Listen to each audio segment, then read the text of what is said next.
ya benim anacım, bu erde sen benim kanacım. Yardımla anam, yalvarırım sana. Hayırla beni koydur yola, sofrada pali ekmecim, sedefli güzel kısmetçim. Bilersin ne var canımda, yalvarırım ol yanımda. Bana ya benim anacım, yüreğimde gülü çiçeğim. Yısıdırsın benim içimi, ilaç versin benim yüreğimi. Benim pek ayolcum zorlukta koydu yuvasım.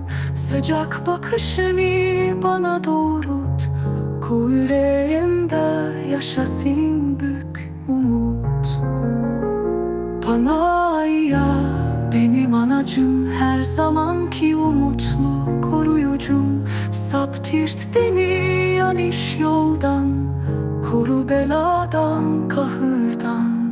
Beni aldat der hep kötü yalancı. Bana üret olma inançlı.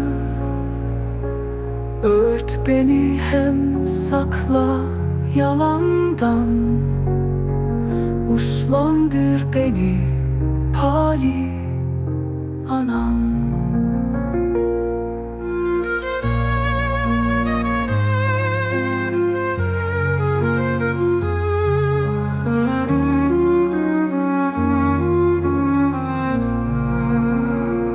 Bana ya benim anacım, yüreğimde gülü çiçeğim.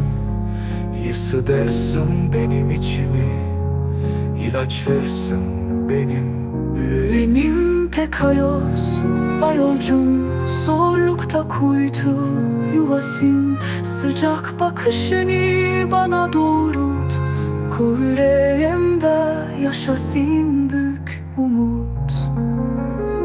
Bana ya benim anacım, her zamanki umutlu korucum. Saptirt beni yanlış yoldan, koru beladan, kahırdan. Beni aldat der hep kötü yalancı.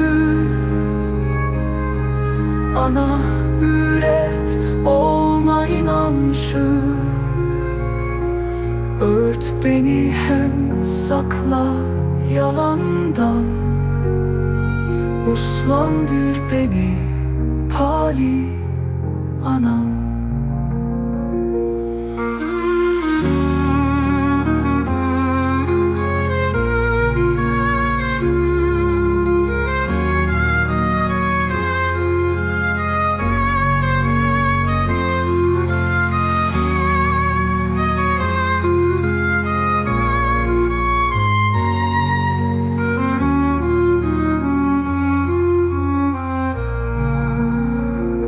Bana ya benim anacım, benim aydınlık sabahım. Üret olma uslu günden, kısmetim ayrılmasın benden.